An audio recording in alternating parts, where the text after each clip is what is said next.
He just tweets again, Garnacho and Chelsea, deal remains very advanced with all parties. He's tweeting this once a day. Like, every day he says the same thing, just in different... How many times does he tweet a day? Bro, like, he's got to tweet like 20, 30 times a day, bro. But the thing with Fabrizio, like, if you look up Garnacho on his account, it's the same update every day. Like, nothing ever changes. Like, look, today he tweeted, Garnacho and Chelsea, deal remains very advanced. A day ago, Garnacho to Chelsea, expected to happen. 6 days ago, Garnacho only CFC, deal advanced in background. 6 days ago, Chelsea are advancing in club to club. That player will be Alejandro Garnacho. Garnacho in. Garnacho and Chelsea advancing in silence. Like silence. Yeah. What do I do about it? Like it's like there's another one as well. Talks for Garnacho to Chelsea continue in the background as the two clubs are in contract. Like every day, Garnacho Chelsea step up talks for Alejandro Garnacho. And there's never any updates, bro. It's Garnacho patiently waiting for his move to Chelsea. Understand Garnacho has agreed every detail of personal terms with Chelsea.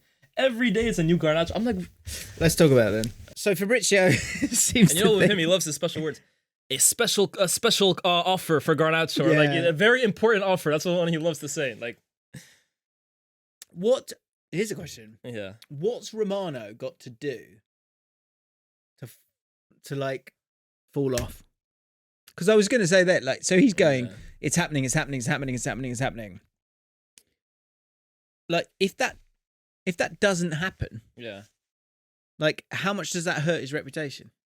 Thing is, I think if it doesn't happen, he'll just say, "Oh, the two clubs couldn't come to an agreement, and I never said here we go." I think for Fabrizio to fall off, that's true. He's got to have numerous like announcements from himself that just go wrong, and then it's like, "Oh, you're," because a reporter is only as good as his reliability. So until Fabrizio stops being a reliable source, then he's never gonna fall off. Because he's obviously on here, 26 million followers. Yeah, his view count, his interaction must be insane on Twitter, man. Seriously, it's a mad world, isn't it? Yeah. When you've got because literally, this is a great example of the way the world works now. Well, you've got to say like Mark Goldbridge alongside BBC. You have his notifications on, right? I do. I've been told to stop it. No, but so do I. Right. So you're asking when he's going to fall off. Once I turn off his notifications because I can no longer trust what he says, then for me, he's falling off. But until I have him and Ornstein, those are the only two. Well, I have a confession. Indy Kyla, he joined my notifications list. When the Baleba stuff happened, and then he reported that thing that... He reported Baleba, and then Ornstein quoted him as a source. Later, I was like, oh, this guy might have sources now. Right. But since then, I can't lie, it's been too shaky from him now. Now, he's lost me a little bit. But what a mad landscape that we have now, where it's just all funneled to two people, it seems like. It does. But I guess Ornstein's a bit more... He waits. He's absolutes. Ornstein is absolutes. It's like, when a story happens, he breaks it, and that's it. Power of trust, isn't it? I think his understanding of trust. Like, now, Romano overall has got a lot of it right. But but with the quantity...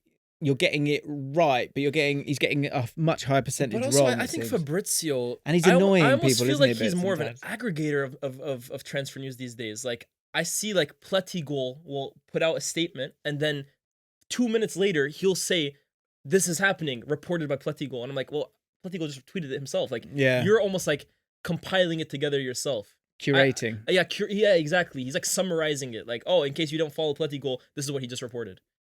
Do you know what's interesting? We were talking about Mudryk before. Yeah. What is going on with him? He's trending. I don't think it's anything too important. Because I know he obviously got his number taken off of him. They gave it to Cole Palmer. Oh, really? Remember, he was in number 10. Of course. Yeah. Damn. That's a flop. Let's talk about fun things like Man United. Garnacho to Chelsea. How are you feeling about Garnacho? Let's tick off all the Manchester United lists. We're going to work through it all because I was in shock after your epic rant. It was mild. That was a mild rant. For my standards, it's mild. We've just we did a podcast where we were talking about things that have been surprised. It was also had some sort of transfer chat in there as well. And it was a free-flowing conversation. I enjoyed it. Then one of the comments when I asked people on Twitter, what has surprised you? One person said how a fan base can lose it after just 2 games. I feel like that was directed at maybe some of the Man United fans because Man United are just an enormous story. But it isn't 2 games. You know what I mean? It's not 2 games. And I think that's what people need to start understanding about Man United. This is not... For every other club, it is 2 games.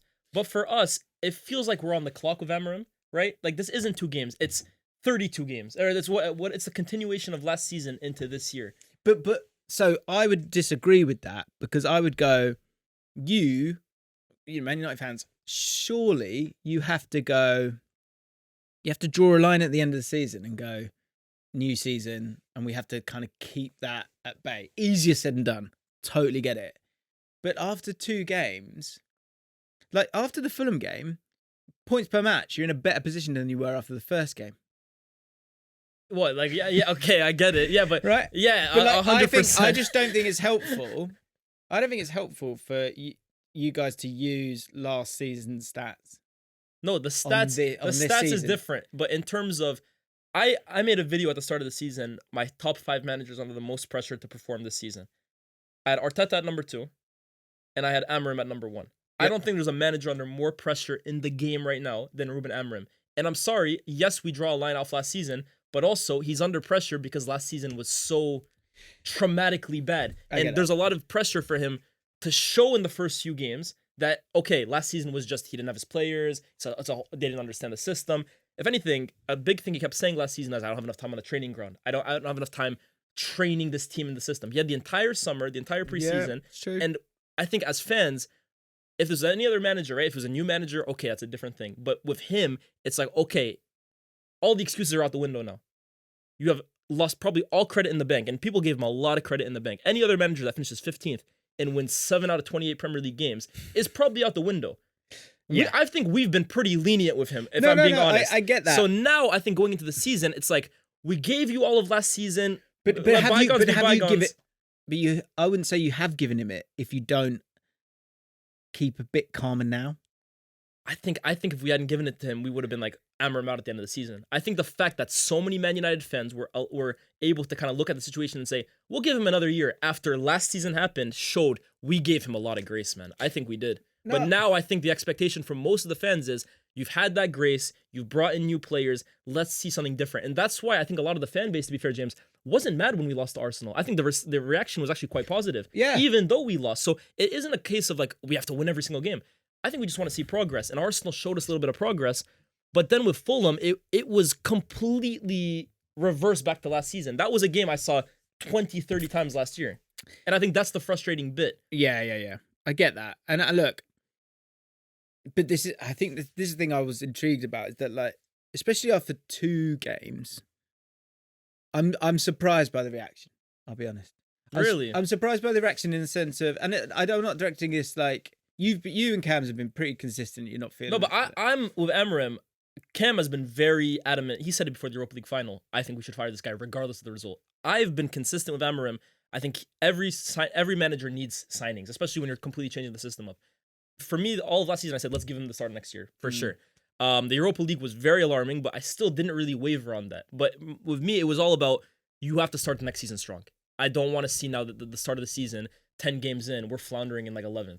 I need to see improvement now, especially after spending the money we have. Yeah. So that's why the start of the year, I'm especially critical of him, to be fair. But does that make it, maybe I'm just a bit too empathetic with it, but like, doesn't that make it harder? Oh, and it just puts so much pressure on, in particular for Man United. I think Man United against Fulham's, and like that Burnley game on its way. It's must win now, isn't it? It's must win. But James, can I tell you this? We haven't won 2 Premier League games in a row since Amorim came in. Like I hear. Should you have stuck with Ten Hag? No, 100% no. Right? I actually think a lot of the problems about that people will.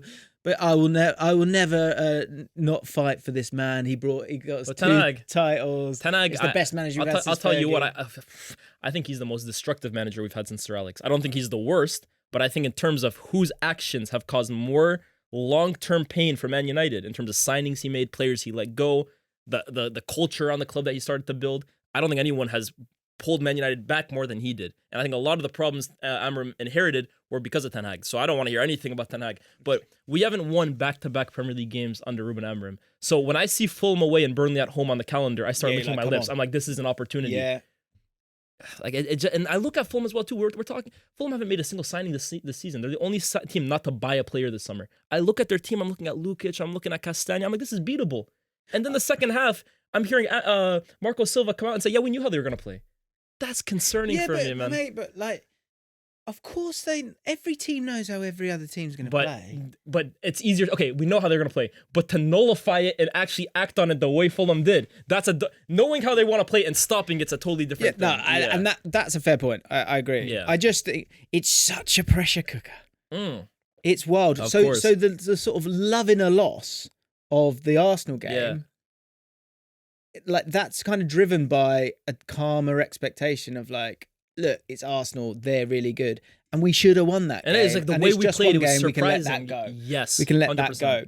This sort of the expectations then have gone like that really steeply. 100%. The whole week, I'm actually excited to watch Man United. I'm thinking I need to see Cunha again, man. Like, wow, Sesko might start from the jump. But also, if you break that game down, The Arsenal game, the Fulham game, the Fulham game. Okay. Cunha's so unlucky. Yeah, no, we should. First 10 Cunha's so minutes we were unlucky, fantastic. Yeah. And Bruno Fernandes, like, he's been given a penalty. Yeah. Score the penalty. Yeah. And like, just because you got tapped by the ref, like, That's but you know what it is with penalties, right? When I see Bruno, he's been so good from the spot since he joined us. Even though the stat is actually he's missed the most I penalties saw since he that. joined. Yeah, I was surprised by But that. you know who's second? Salah. So Right. when you're taking the most Take a look, penalties, yeah, you're gonna have the most misses, right? But I'm not gonna hang the draw. It feels like a loss, but I'm not gonna hang the draw on Bruno missing a penalty. If he's scored so many of them, he missed one. It happens, right? But I think the alarming thing for me is when I look at the stats of that game. Yeah, so look. Brian Mbeumo scored 20 goals last season in the Prem. He had 0 shots that game. Benjamin Sesko came on for the last 30 minutes. He had 0 shots that game. In fact, we now have a 6'5" target man, and we're not playing any crosses. We're not even attempting to cross the ball to him. Cunha had 2 opportunities, but it's really good work from himself. It's not. I feel like our system, everyone focuses on 3 at the back, and I think it's so over-exaggerated. I think Glasner coaches 3 at the back terrifically. I think it's the way we execute the system. It doesn't create enough opportunities for our attackers to really thrive on. And I think it was easy last season to look at Højlund, to look at Garnacho, to look at Anthony and say, okay, we need better players. But now you've signed £200 million worth of attackers. And when even against Arsenal, we didn't create that many open play chances if you really look at how that game went. Yeah. So I can't really look at the attackers anymore. I have to look at the system. Is it conducive to winning and scoring goals? I'm not sure it is. I'm not sure it is. And look, I'm still figuring it out myself. Yeah. I don't think it's that big a deal.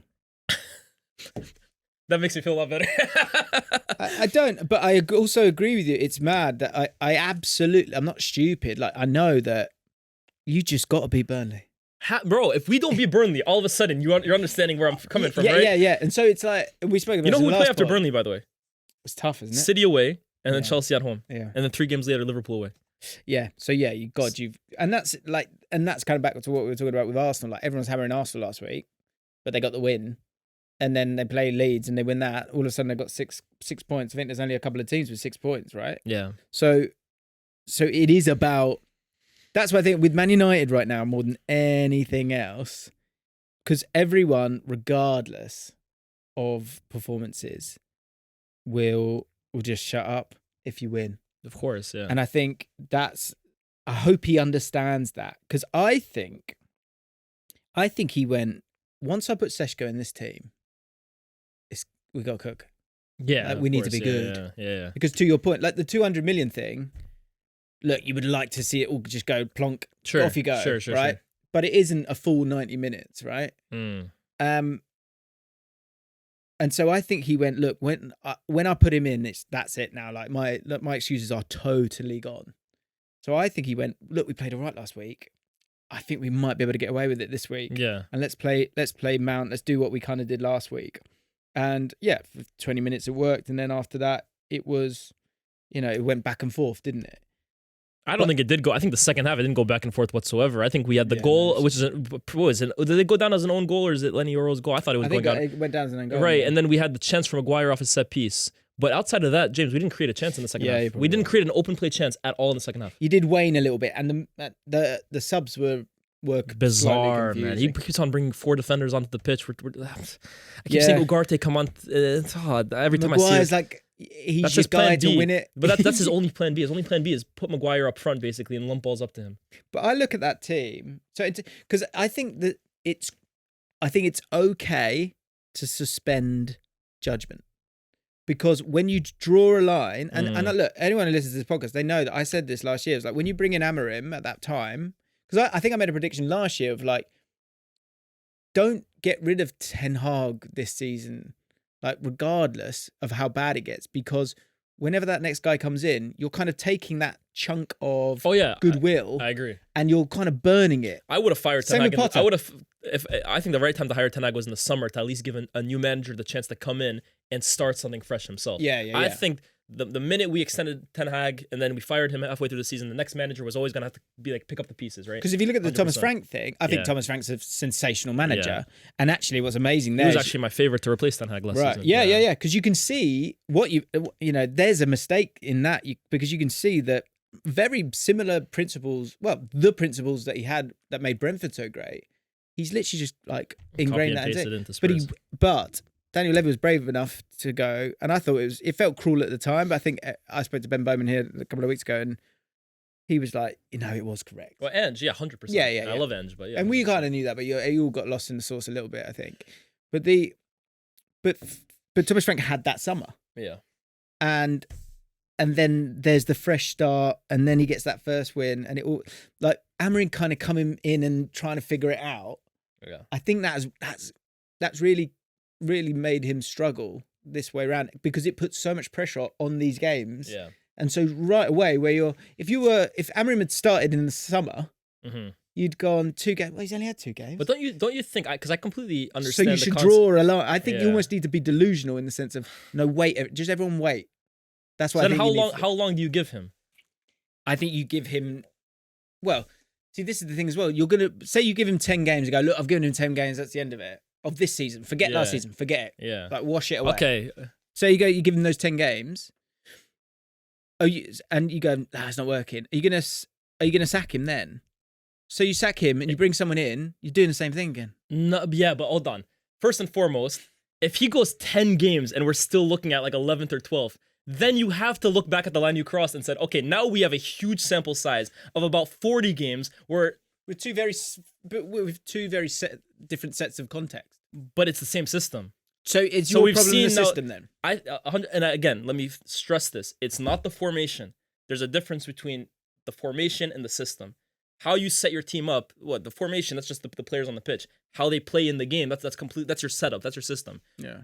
I don't have a problem with the formation. I think the way we execute the formation, there are fundamental flaws to it. So I was willing to give him time this season. Look, I'm not saying Amorim, get him. I'm not. If you've noticed, I haven't said Amorim out. I haven't said we need to fire him now. I just don't really believe in the guy. He has to prove me wrong here. Yeah, you're not convinced. I'm not convinced, and I think cool. I'm actually in the. I don't think anyone can tell me I'm wrong to not be convinced. There isn't enough to be convinced by. Like, I think to earn time, you have to show something, and he hasn't really shown me anything to say, oh, we have to stand by this guy. But I was at least willing to see... So do you not trust the Arsenal game anymore? Because I can't trust the Arsenal game because now it's just another example of whatever we saw in the Arsenal game clearly can't translate game to game. Like, for me, I said at the Arsenal game, it's great if this can now be translated in the next game against Fulham, the next game and that. If we can do that more regularly, we could start winning some games. Right. But when I see the very next game, everything I saw that game go out the window, it almost makes me feel, okay, was that a fluke or is that really what this team is capable of doing? And then also, that's why I continue to go back to Arsenal. Are they that bad or was it us who made them play that bad? Like, what really happened in that game? But my whole thing is, like, we scored last season, like, how many goals? I think, 50 or something like that? We didn't score a lot of goals last season. Yeah, I'll have a look. We had I think we were negative goal difference. Like, it was poor. Our defensive record wasn't the worst, but we didn't score enough goals last season. Mm-hmm. And now 2 games in, again, we've signed £200 million worth of attackers. I know they haven't played every single minute together. 44 scored. Yeah, we scored 44. We've added 35 Premier League goals in 2 players.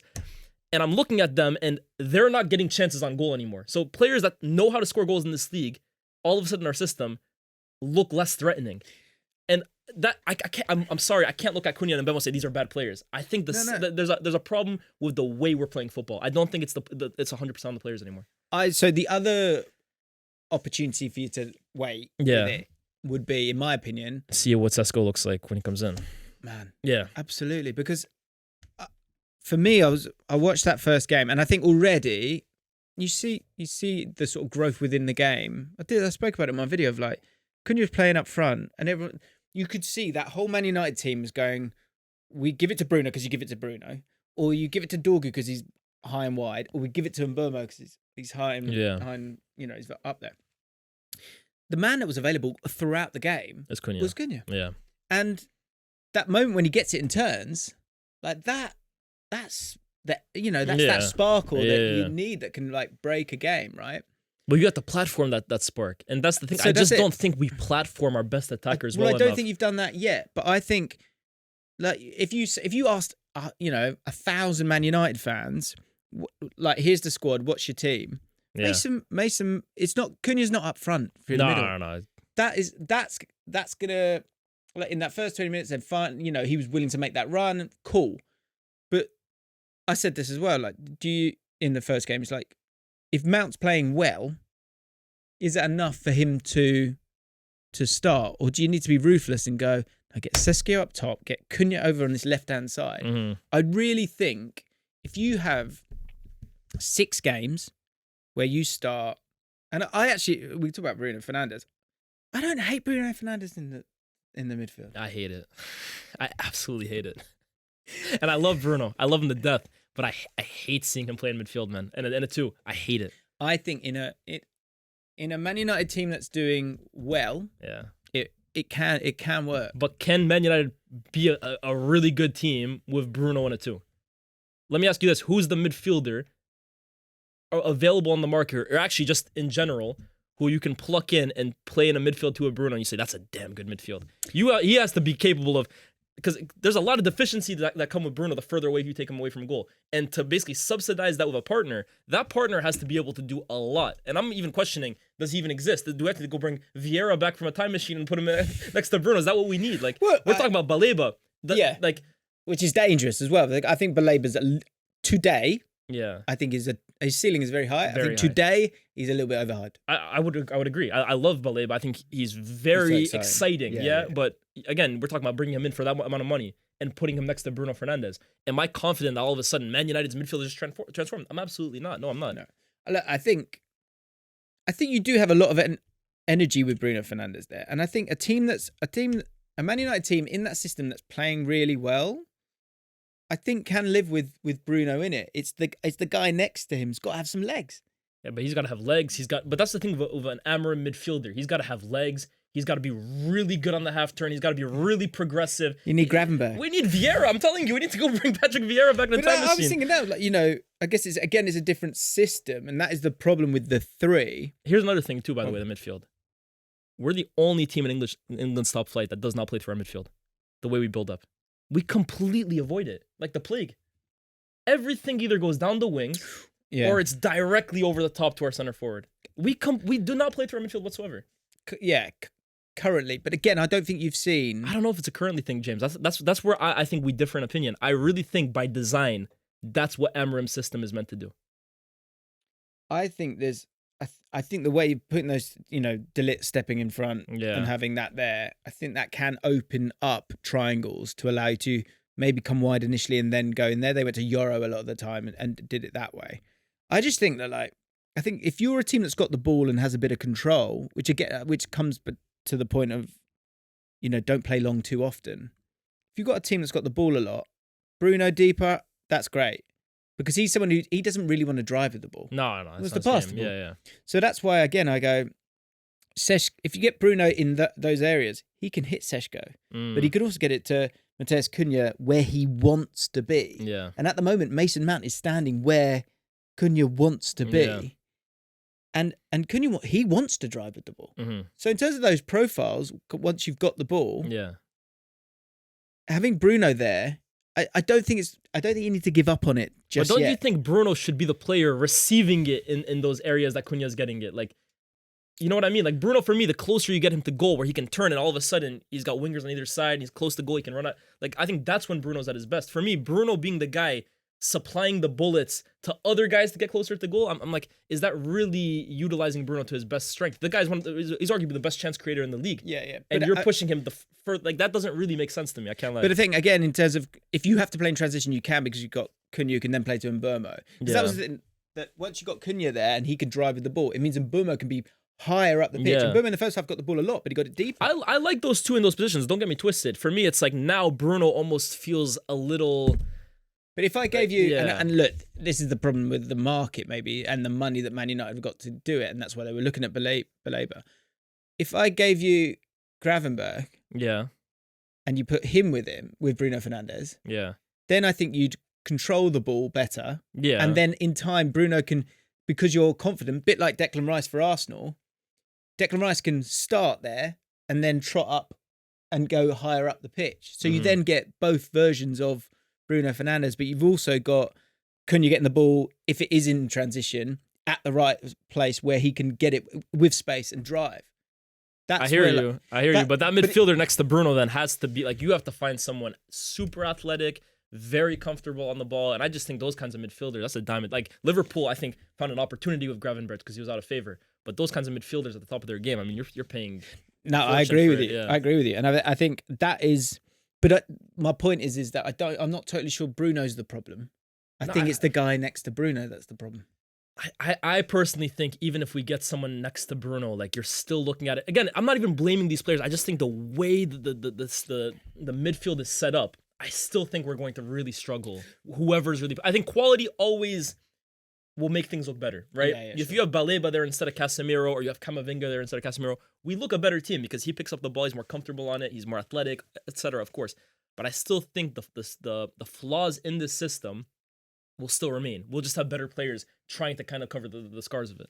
Yeah, I get what you're saying, because I think a team that like wants to play in, because even Crystal Palace, as good as they've been, but they deploy the 3-4-3 completely different to us, man. They play a lot more through their midfield than we do. Yeah, that's absolutely true. Well, yeah, no, but so the Eze is the Cunha in he's the link. Yeah, those two midfielders and Hughes and Wharton. Wharton, you've got Wharton's maybe more your Bruno, but Wharton is happy to snap into tackles. Wharton is high, but also Wharton's much more of a high volume short passer. He's metronomic at times. Bruno isn't that. That's really my struggle with Bruno. Like he's not really a central midfielder. He doesn't think like a central midfielder. He gets the ball. He wants to play balls over the tops.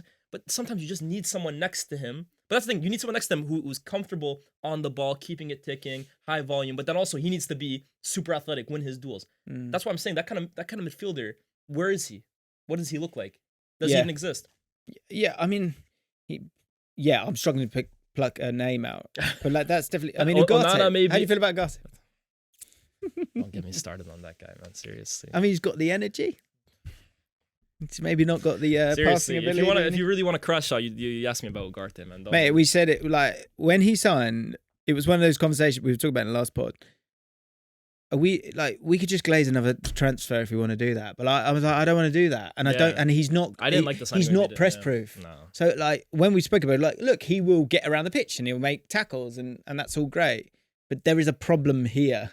I even think defensively he's overrated, to be honest with you, right? Like I know his tackling numbers are quite high, but if you actually watch Ugarte, he's stabbing a lot at the ball, right? Like he's very high volume in the amount of tackles he attempts. So yes, he completes a lot of them, but also a lot of the time he's diving in, getting beat. Because also if you look at Ugarte, it's not like a Declan Rice kind of athlete, right? Where it almost feels inevitable when he goes crunching in for a tackle, he gets it. A lot of the time, he's got kind of short legs, even though he is 6 foot. He's diving in, and then guys.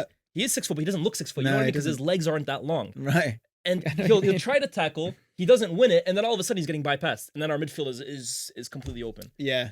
And then that's even before getting to him on the ball. For me, I wasn't a fan of the signing when it happened, and now I mean even less so, especially because look, we're bringing on players to win games. I'm seeing Kobbie Mainoo on the bench. The guy hasn't seen a minute of play in the first 2 games, and Ugarte is our answer against Arsenal. Ugarte is the answer against Fulham. I can't believe it, man.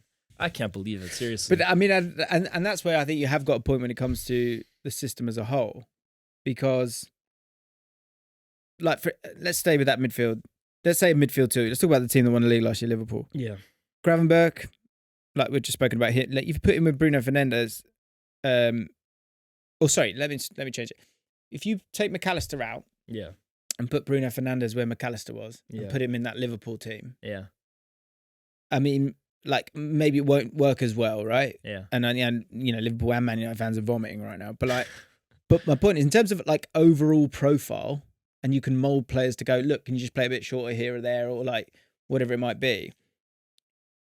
He'd be okay in that team for me because you've got some of the security elsewhere, right? And also you've got Szoboszlai working really hard, and you've got all these different players working hard, but also you're not playing a back 3.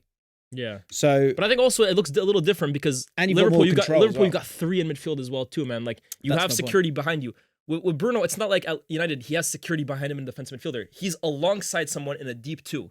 That's my issue here. In a 3, and that's really my issue here. Colby, it's the same thing, right? In a 3 in central midfield, there's no problem. That's exactly in a 2 in central midfield, it's completely different because of what you're being asked to do. And I just think that the system, it doesn't really suit any of our midfielders, if we're being honest with you. I think Casemiro in a 3 probably looks a lot better. Bruno in a 3 probably looks a lot better. And Kobbie Mainoo absolutely looks a lot better. So now, I'm not asking for Amorim to completely abandon his principles or whatever, but as a manager, isn't your job as well, too, to maximize the players at your disposal? So sometimes you have to tweak something to get this player into your team or to get the best out of this guy. Yeah, no, that's exactly the point I was going to make, was that, like, because I think if you are just going to play 2, and I get the Bruno thing because he's not utterly complete. I've said it on my channel, like he has that, he's going to just jump in, and then there was a moment where Odegaard took him out of the game, and then Casemiro out of the game because it's quite flat. And having 3 would just give you a different kind of security, probably a different kind of control through the middle, or at least the ability to kind of get on the ball through the middle, or even just one player that has to then come out. But you've still got that 2 in the middle as well. That leads me to then thinking that when it comes to the formation and the system, that the 3 is a struggle for this squad still. Now, like, if you get that one golden defensive midfielder who can do it all, the next thing, and that's the thing I was going to say about the Liverpool team as opposed to Man United, but the ability to control a game of football and those players that can allow you to control that game. Controlling a game, I think, is far harder with 3 at the back. Do you think?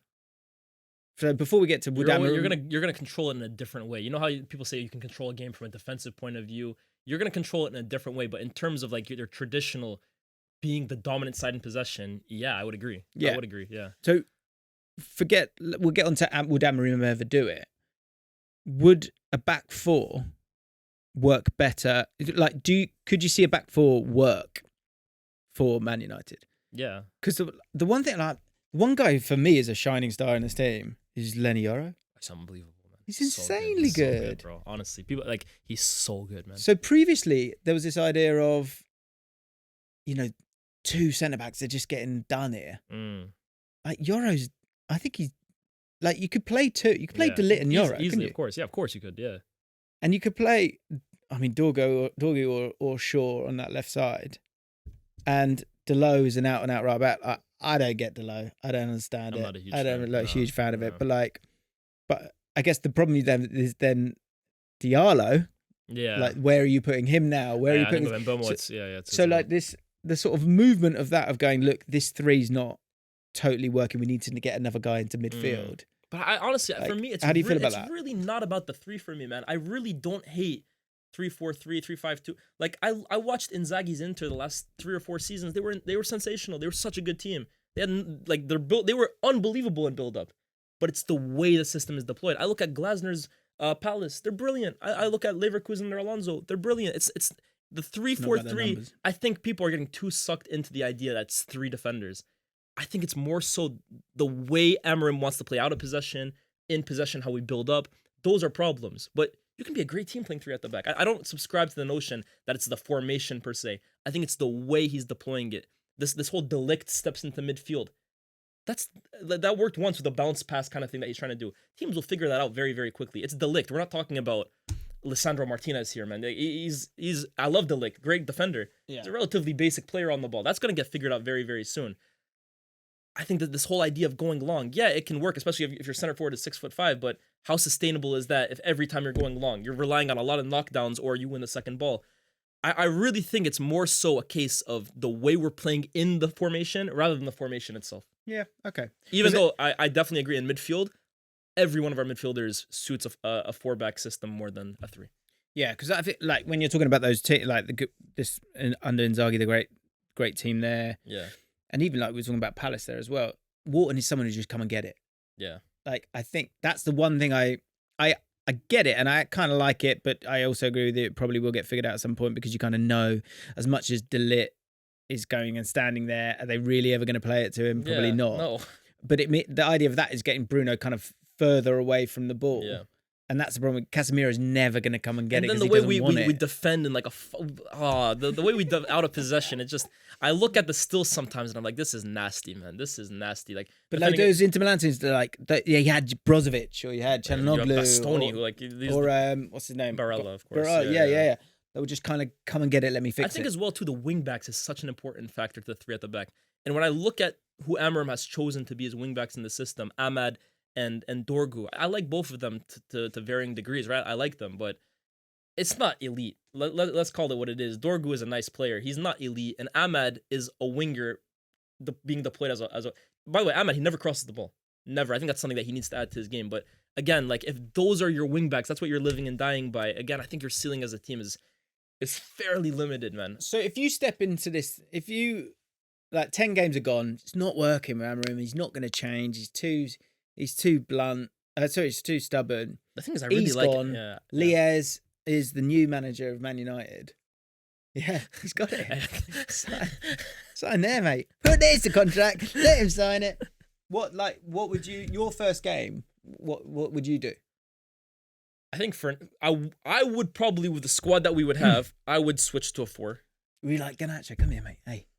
I can't stand Garnacho, No? man. Seriously. Okay. I don't like his character, Garnacho. Honestly, I'm not a fan of Garnacho. I think there's actually a talent there, but I find him so selfish as a player, man. He drives me insane. However, maybe he just needs the right manager to kind of wrap his arm around him, and you're the guy. maybe it's me. I don't know. In this dream world, it's me, right? So yeah, I don't know. like you've come in. I think you've got Ipswich at the weekend. You've done a whole load of interviews with Gary Neville, and everyone goes, "This guy seems quite nice."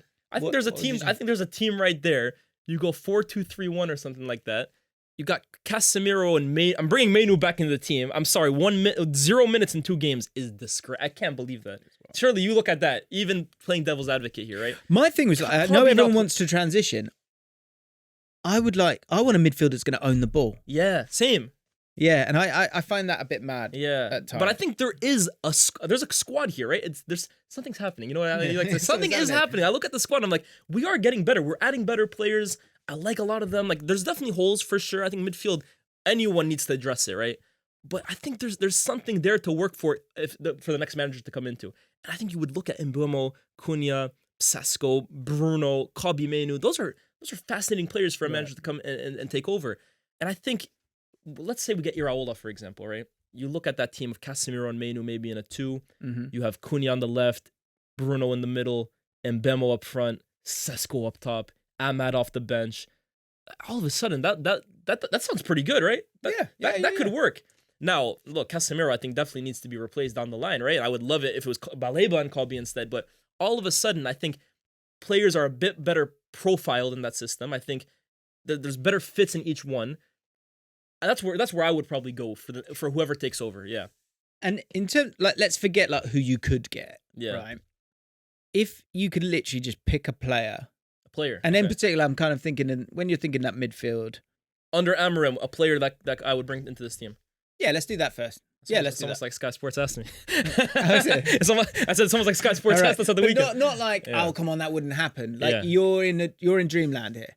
Like you literally pick anyone you want. Who would you want? For me, I would actually probably go with the guy I went for on Sky. I think a guy like Camavinga, like that kind of profile, or Caicedo, for example, at Chelsea. Somebody who's really, first of all, he's fit, he's an athlete, but very good at winning the ball, very comfortable on the ball, good short passer, good long passer, jack of all trades, very good at everything. That's the kind of midfielder Man United need, which is alarming because, well, we need the perfect midfielder basically. But yeah, the likes of Caicedo, Camavinga, that's the dream. Yeah. Because I was thinking it myself. It's like I was thinking about that too, and I was like, how do you make this work? Where it works with Bruno.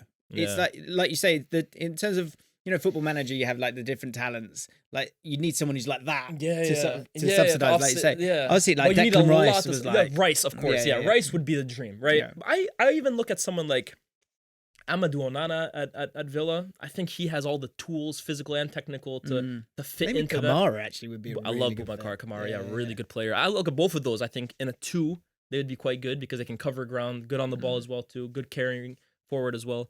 But yeah, that's what you're talking about here, man. That's a lot. Like that's a lot to ask from one midfielder. Well, that's because I think the thing that's the problem with and difficulty with Man United is everyone kind of goes, okay, it's the summer, right? Who we got? Yep. and then it's a bit like when you get in a house and you go, right, let's sort out the bathroom.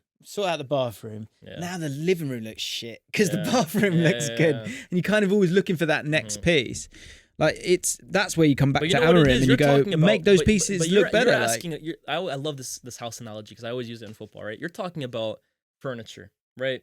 Bruno is a TV. Casemiro's a sofa, right? Like, oh, we just brought in a nice mirror in Cesco. These are all nice bits of furniture. They make the house look nice, right? But the system is the wood underneath, right? That's the foundation of the house. right. So you can buy all this nice furniture, right? You can buy a flat screen TV. You can buy, I don't know, an espresso machine. The house looks amazing. But if the floor is just gonna give in at the end of the day, the furniture is not gonna matter if you have a 40-inch TV or a 70. It's all gonna come down eventually as well too. So we focus so much on the outside picture, but I think it's the system for me right now that I'm not really buying into. Like, someone messaged me recently, right, watching the Fulham game. They're not a football fan whatsoever. They just watched Man United on a random one. Right.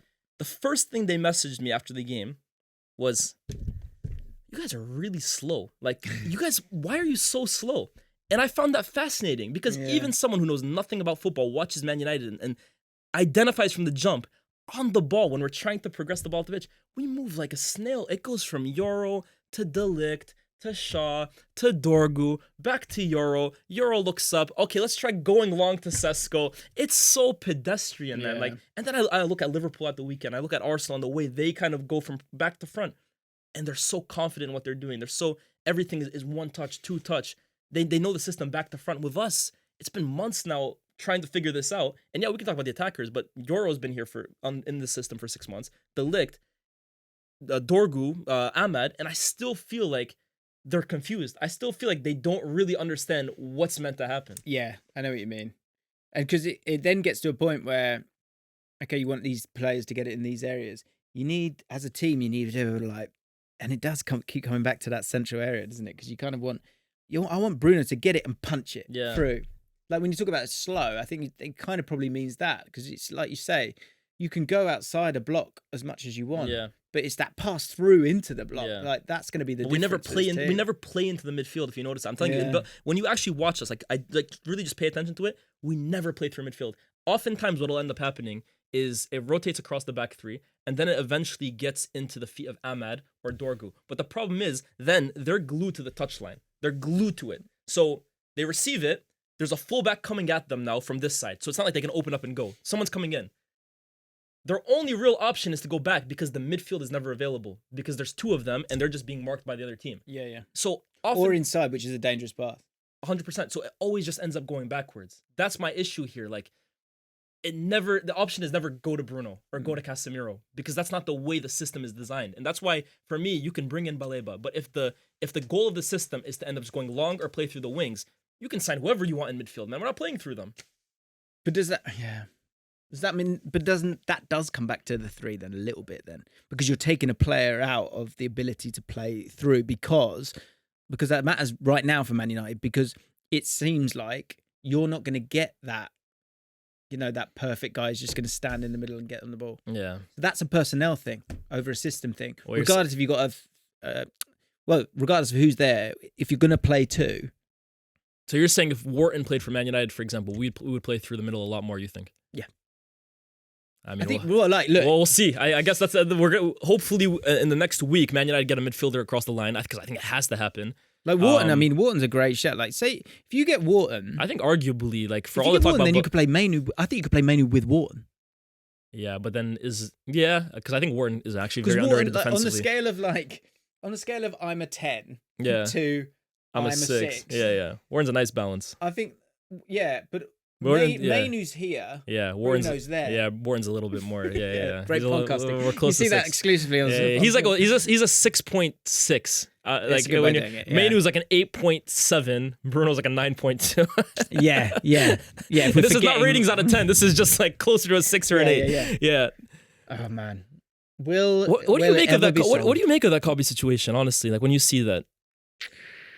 I mean, I don't want to call it a fall off because I think there's obviously some form of confusion going on here because there's no doubt he's an outstanding player. Yeah. Like I saw him. I mean, international football's different. I get that, but like to get yourself into that team and then to be as great as he was. I think there are eye test problems with Mainoo in the sense of he feels nonchalant, and that when things aren't going well, if you've got a player that's nonchalant, he looks lazy. When you've got a team that's playing well, he looks like a genius. And that is a problem.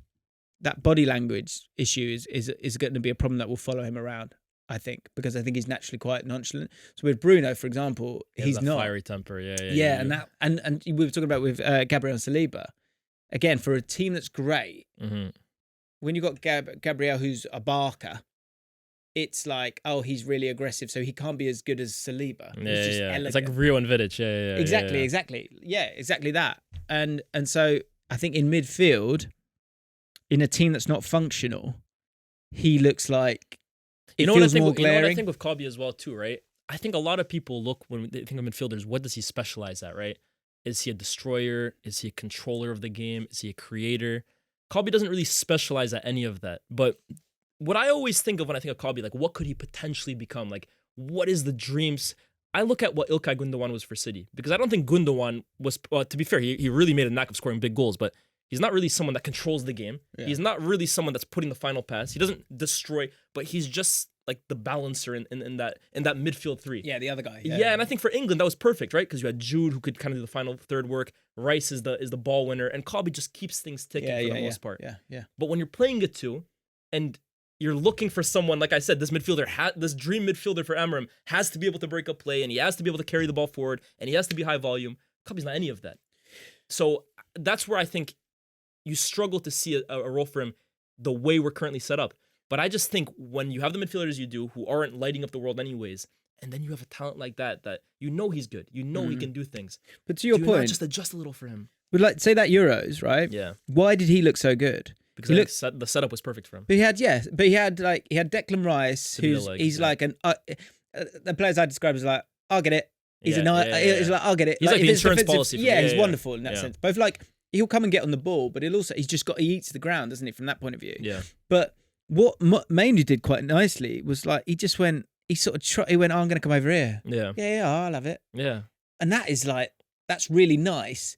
But if it's a team that's got Casemiro sitting there instead of Declan Rice, that's like, don't lose it there. Yeah. And then there comes this pressure, this anxiety. Yeah. You lose the ball once and you go, what you did? And actually, if you pick up Mainoo and put him in that Man City team, he'd have a great time. I think so. Put him in that Barcelona team, probably has a great time. Yeah. But I think that's what I mean. Is it the player or is it everything around him right now? Like for a lot of them, you focus. I wonder if they're focusing on the wrong thing here. I also think, do Man United need to sell players? Do they need to bring some money in? I don't know. It's Man United, probably not. But probably not. But I it's just PSR, think at the same time too, you got to look at who's valuable. Like Kobe Mainoo cannot be sold by Man United, man. Like that would be ridiculous. Like, and I hear you're thinking about Casemiro, but he was playing in a garbage Man United team 2 years ago under Ten Hag and shining. Like he was the guy in that team. Like even with Casemiro next to him and Amrabat, like it was still, he won man of the match in the FA Cup final. Like to see in a 3 though. Yeah, exactly. Right, exactly. But I don't know. You need, if Man United were super successful right now and Kobe couldn't get into the team, I'd understand it. I'd be like, you know what? It just isn't working. Like but the fact that it's not working and he still can't find a role for him is what's frustrating me. Here's a question. Yeah. Whose team is it? On the pitch. On the pitch. Whose team is it? Like for example, last year Liverpool win the league, right? Salah's team. Whose team is it? Salah's team. Yeah. Chelsea. Whose team is it? Palmer's team. Yeah. Who like for Man United? I mean, the last few years it's been Bruno's team, but I don't see it as Bruno's team anymore because he's not the driving force anymore. Like he's not even being played in a position where he can do the most damage. But does that make it Cunha's team? I think it's too early to say that. Maybe it could end up being his team. But where's your gut go? Like whose team is it?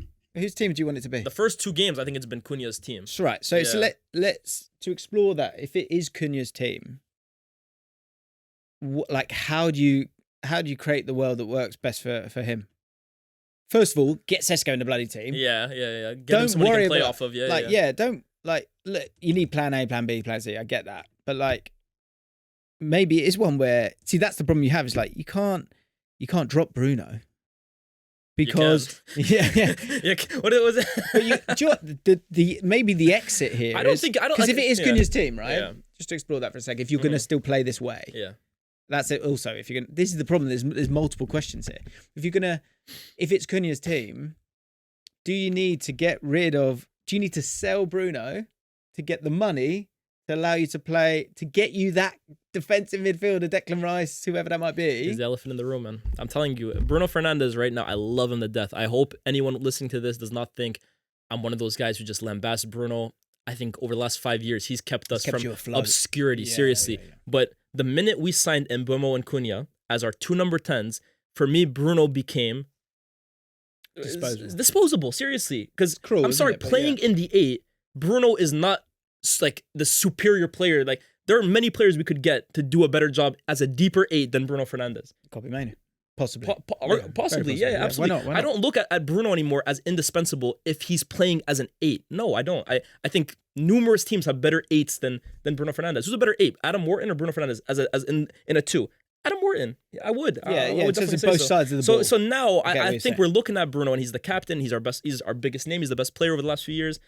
I love him, but I think if that £100 million comes from Saudi and he's willing to go, apparently it is, and I think he just is hesitant about going to Saudi, right? We can't just force him out, right? But if there's an opportunity to sell him and make $100 million and rebuild the midfield in a way that maybe suits Amorim, because I think that's the elephant in the room here. We're really picking between Bruno and Amorim, in my opinion. I don't think the two of them can coexist.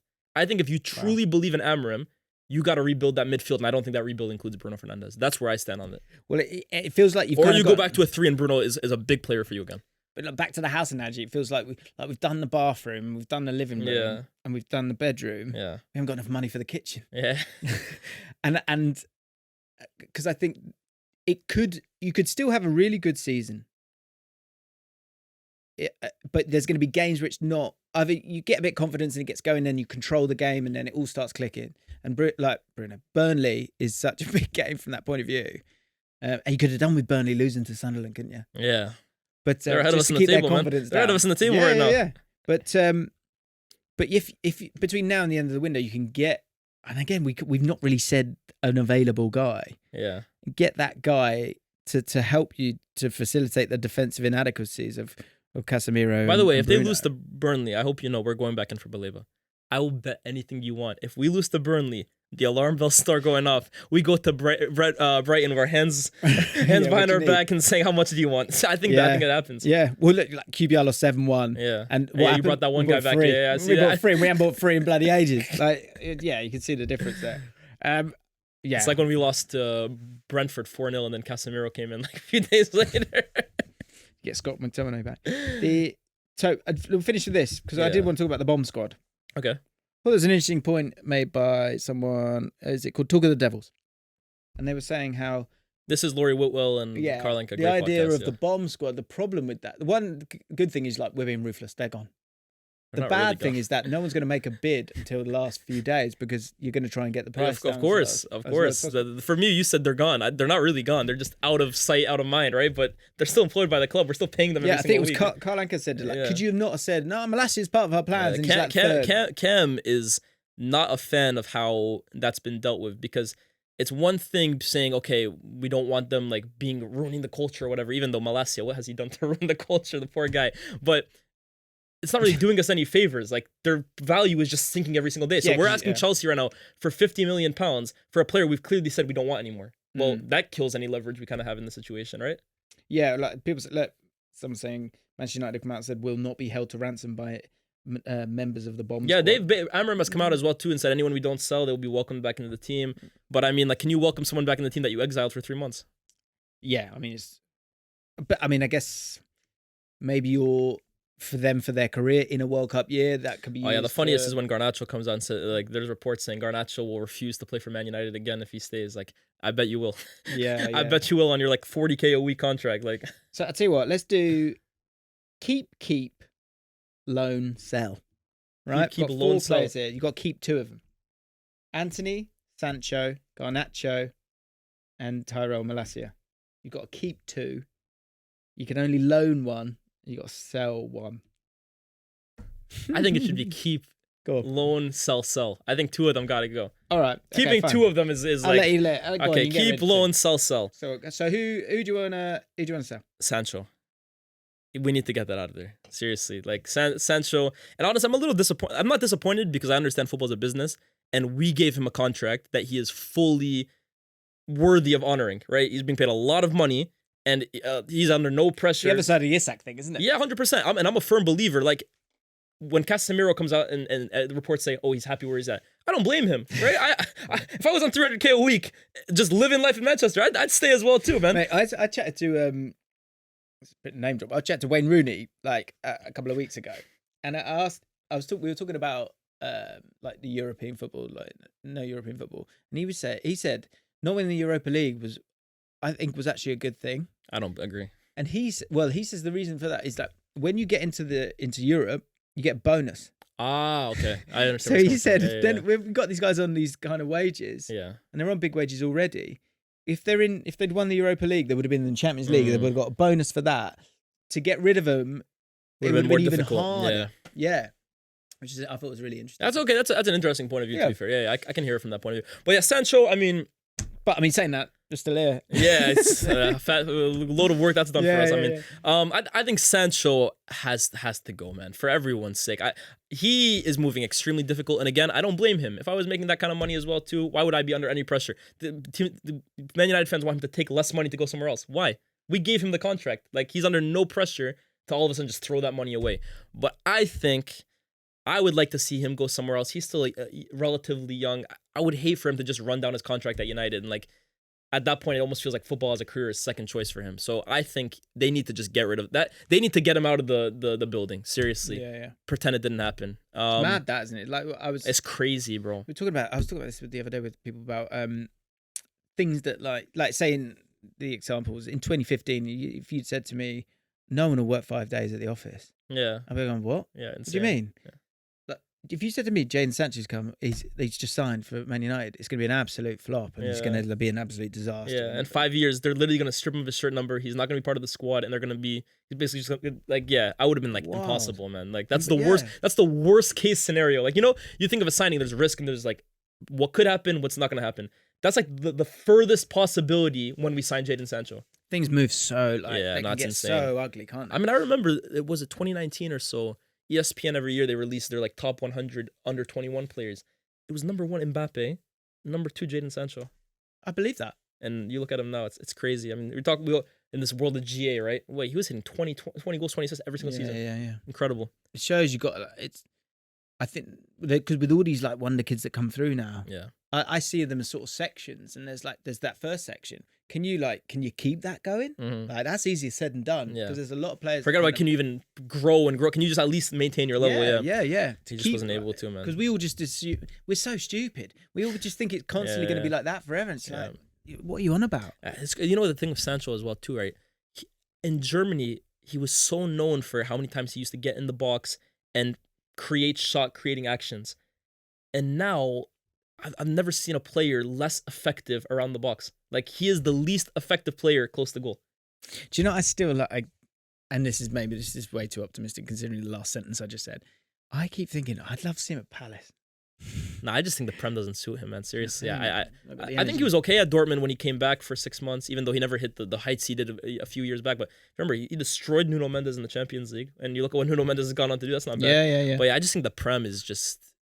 Yeah, I think South London boy, go there. Go Palace BDSA. Yeah, I would like to see him go somewhere at least, man. I think it'd be a real waste of everybody's time if he was to just stay here. I know it's the money, but come on, man. Like, do you not want to play football? You're 25 years old, Sancho, now. Yeah, and in his mind, and it would be the right idea, is that I've been part of England squads. Yeah. So I've got the talent there. Yeah. So sell Sancho. Yeah. You've got one more. Go on, who are you? What was it? Who are you loaning? Let's go that way. I think I loan... You know what I would do? This is what I would do. I just thought about it. I don't think anyone's going to buy Malacia off of us. I think Malacia is on low wages. We just keep him. We keep him, man. Okay. Because I don't think there's any point. Like, there's no point in selling him. We're going to get, 5 million back from him, whatever.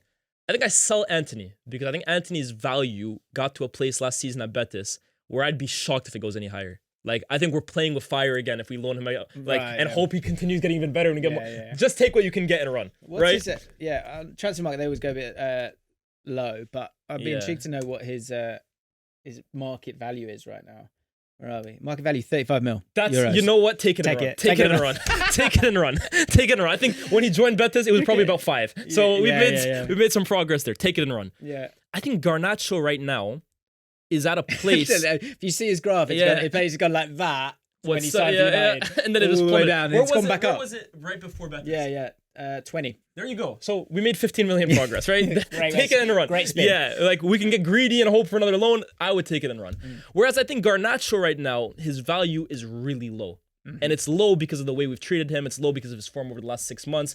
But I think if you think of Garnacho 2 years ago, where his value probably was, it was probably quite high. So market value at the moment, 45 mil on here. And I don't think I think that's what we want from Chelsea. I think they're going for 35. I think it'll probably end up being 45.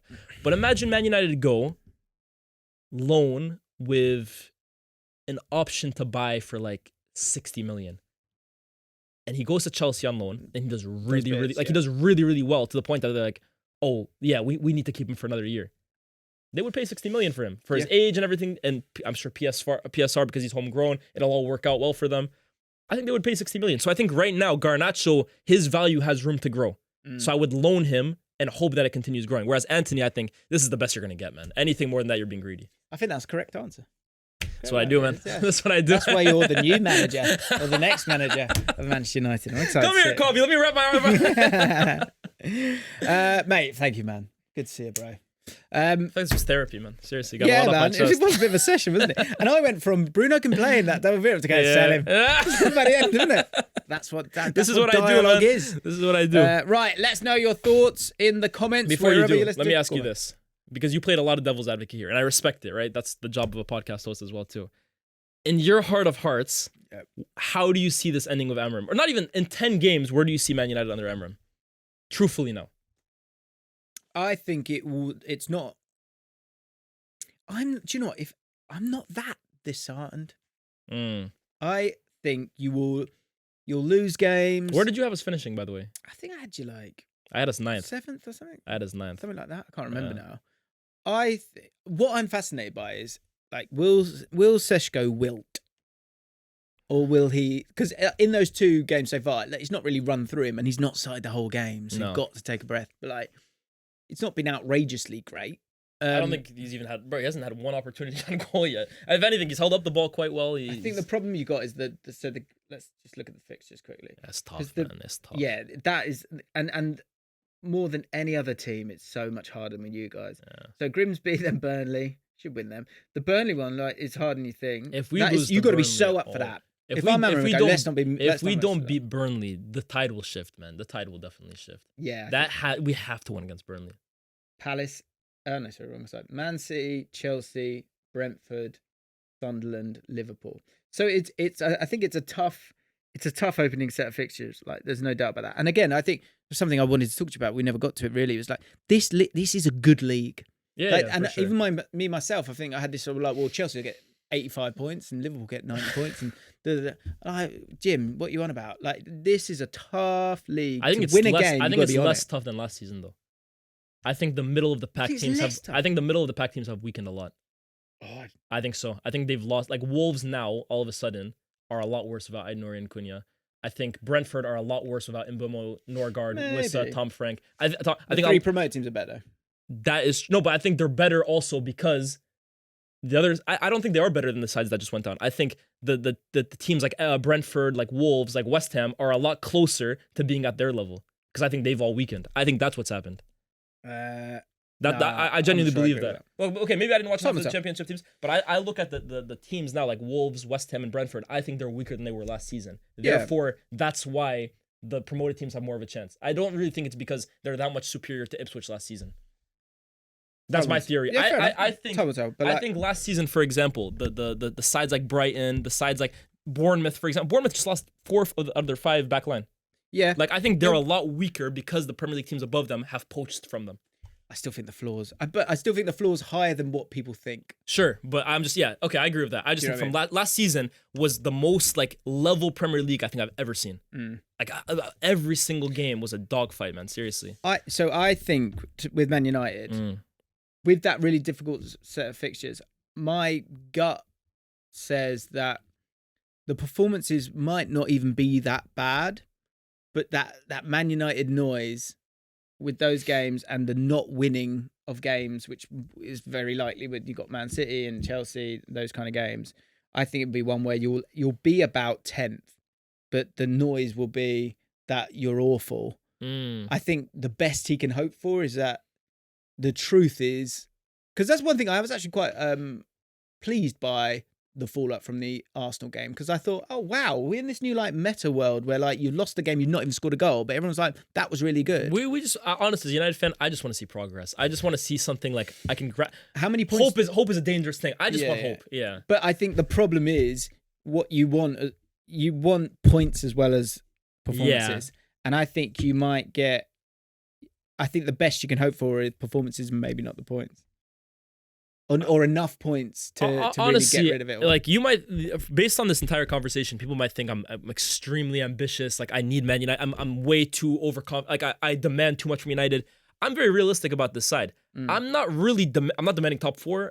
I mean, European football would be nice, but honestly, if I see something where like I can grab onto performances and see that there's progress being made with this team, and then a midfielder can change things, and then maybe a different then I'm more than happy with losing or drawing games, but I can see that the team's going in the right direction. Yeah. Whereas I remember Erik Ten Hag, he was winning games, but you could clearly see, oh, this isn't sustainable. Eventually, the house is going to fall down. So I'm not really like that married to the idea of results this early into a process. But the problem with United is a game like Fulham, we don't get the performance or the result. And I'm thinking, okay, what are we doing here? Yeah. I think you want to get about 60 odd points this year. That you'd be happy with that. I think. Yeah, 60, honestly, let's say 65 is. I told you, I predicted United finish 8th or 9th, man. Like I'm not. Yeah. So if you're trying to get that, generally that's probably lose 1, draw 1, win 1. So. Burnley. Hey, come on. So if you win that, then you're on 4 points.